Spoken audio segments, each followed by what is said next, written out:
Hello students, তোমাদের সকলকে স্বাগত। আজকে তোমাদের ক্লাস 9-এর 2026-এর রায় ও মার্টিন প্রশ্নবিচিত্রার তৃতীয় পর্যায়ক্রমিক মূল্যায়নের ইতিহাস বিষয়ের মডেল সেট 6 করে দেখাবো।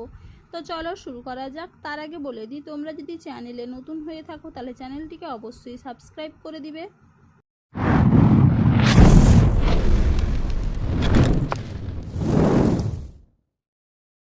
দেখে নিই বিভাগ ক। সঠিক উত্তরটি বেছে নিয়ে লেখো।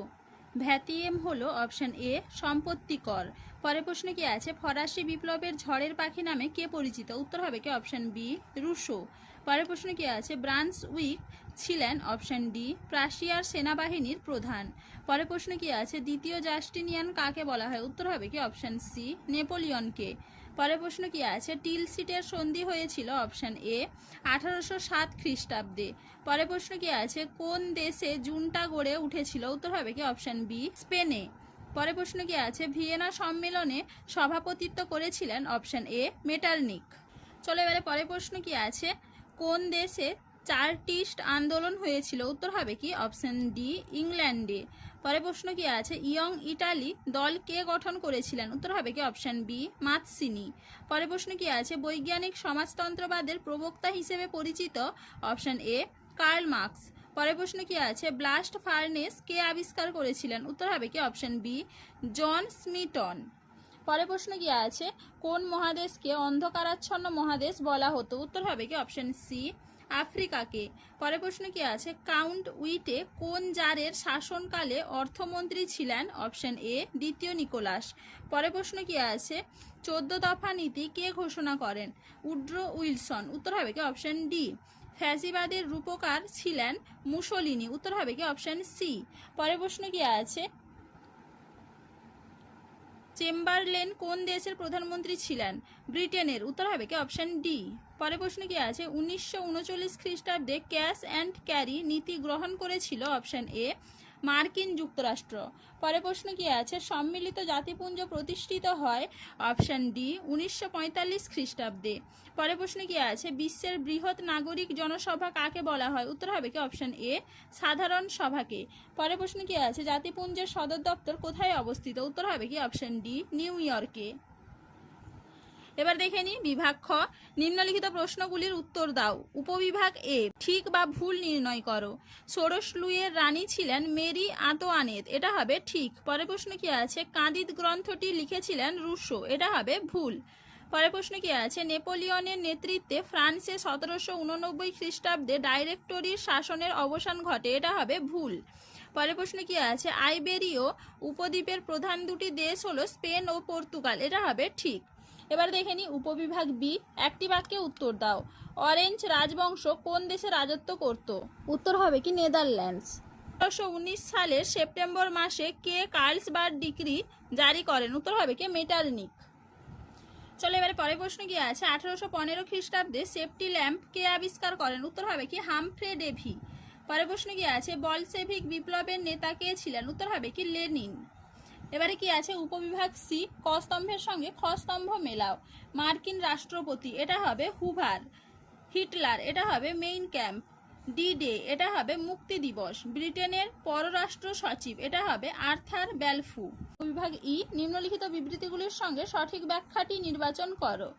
প্রথম বিবৃতি কি আছে? ফরাসি বিপ্লবের প্রকালে ফ্রান্সের আইন ব্যবস্থা ছিল অত্যন্ত জটিল ও ত্রুটিপূর্ণ। উত্তর হবে ব্যাখ্যা সি। দেশের সর্বত্র একই প্রকার আইনবিধির প্রচলন ছিল না। পরের বিবৃতি কি আছে? কোর্ট নেপোলিয়ন ত্রুটিমুক্ত ছিল না। উত্তর হবে ব্যাখ্যা এক। এই আইন সংহিতায় নারী সমাজের মর্যাদাকে গুরুত্ব দেওয়া হয়নি। পরের বিবৃতি কি আছে? 1815 খ্রিস্টাব্দে ভিয়েনা সম্মেলন অনুষ্ঠিত হয়। উত্তর হবে ব্যাখ্যা বি। এই সম্মেলনের লক্ষ্য ছিল ইউরোপের পুনর্গঠন ও শান্তি প্রতিষ্ঠা। পরের বিবৃতি কি আছে? দ্বিতীয় বিশ্বযুদ্ধের পরবর্তীকালে বিশ্বব্যাপী ঠান্ডা লড়াই রাজনীতির সূচনা হয়। উত্তর হবে ব্যাখ্যা বি। মার্কিন পুঁজিবাদ ও সোভিয়েত সাম্যবাদের মধ্যে আদর্শগত সংঘাত দেখা দেয়। এবার দেখে নি বিভাগ গ। কাকে কেন প্রজাপতি রাজা বলা হয়? উত্তর হবে কি পঞ্চদশ লুইকে। কারণটা দেখে নাও। পঞ্চদশ লুই ছিলেন যেমন যুদ্ধবাজ তেমনি ইন্দ্রিয় পরায়ণ, এজন্য তাকে বলা হতো প্রজাপতি রাজা। দেখে নাও।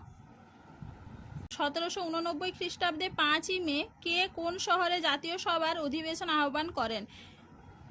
উত্তর হবে কি ষোড়শ লুই ভার্সাই শহরে। পরের প্রশ্ন কি আছে, কত খ্রিস্টাব্দে কোন প্রজাতন্ত্রকে ইতালীয় প্রজাতন্ত্র আখ্যা দেওয়া হয়? উত্তর হবে কি 1805 খ্রিস্টাব্দে সিস অ্যালপাইন। পরের প্রশ্ন কি আছে, কোন দুজন ছাড়া ইউরোপের অধিকাংশ দেশের প্রতিনিধিরাই ভিয়েনা সম্মেলনে উপস্থিত ছিলেন? উত্তর হবে কি তুরস্ক ও পোপের প্রতিনিধি। আছে কাকে কেন কূটনীতির রাজপুত্র বলা হয়? দেখে না উত্তরটা তোমরা এখান থেকে এইটুকু লিখবে। পরের প্রশ্ন কি আছে, শিল্প বিপ্লব কথাটি সর্বপ্রথম কে কত খ্রিস্টাব্দে ব্যবহার করেন? দেখে না উত্তরটা তোমরা, শিল্প বিপ্লব কথাটি প্রথম ব্যবহার করেন ফরাসি সমাজতাত্ত্বিক অগাস্তে ব্ল্যাঙ্কি 1837 খ্রিস্টাব্দে। পরের প্রশ্ন কি আছে, কাকে কেন ভারতীয় রেলপথের জনক বলা হয়? দেখে না উত্তরটা তোমরা এখান থেকে এইটুকু লিখবে, ভালো করে একটু দেখে নাও। পরের প্রশ্ন কি আছে, ডুমা এবং প্রাভোদা কি? দেখে না উত্তরটা তোমরা। চলো এবারে পরের প্রশ্ন কি আছে, প্রথম আন্তর্জাতিক সংগঠন কোনটি এবং এটি কি উদ্দেশ্যে গড়ে তোলা হয়েছিল? দেখে না উত্তরটা তোমরা, বিশ্বের ইতিহাসে ভিয়েনা সম্মেলনকে প্রথম আন্তর্জাতিক সম্মেলন বলা হয়। এরপরে দেখে নাও ভিয়েনা সম্মেলনের প্রকৃত লক্ষ্য কি ছিল? এখান থেকে এইটুকু লিখবে। পরের প্রশ্ন কি আছে, দ্বিতীয় বিশ্বযুদ্ধের সময় সবচেয়ে দক্ষ জার্মান সেনাপতি কে ছিলেন? উত্তর হবে কি আরউইন রোমেল। পরের প্রশ্ন কি আছে, এই যুদ্ধের সময় কোন জার্মান জাহাজের আক্রমণে ব্রিটিশ জাহাজ হুড ডুবে যায়? উত্তর হবে কি বিসমার্ক। পরের প্রশ্ন কি আছে, অপারেশন টাইফুনের অপর নাম কি এবং এটি কারা শুরু করেন? উত্তর হবে কি মস্কো অভিযান, এবং এটা হিটলাররা শুরু করেন। পরের প্রশ্ন কি আছে, আন্তর্জাতিক বিচারালয়ের প্রধান কার্যালয় কোথায় অবস্থিত ছিল এবং কয়জন বিচারপতিকে নিয়ে এই বিচারালয় গড়ে তোলা হয়েছিল? উত্তর হবে কি হল্যান্ডের হেগ শহরে, এবং 15 জন বিচারপতিকে নিয়ে এই বিচারালয় গড়ে তোলা হয়েছিল। তো চলো আজকে এইটুকুই, দেখা হচ্ছে পরের ভিডিওতে। ভিডিওটি ভালো লাগলে লাইক করে দিবে এবং চ্যানেলটিকে অবশ্যই সাবস্ক্রাইব করে দিবে।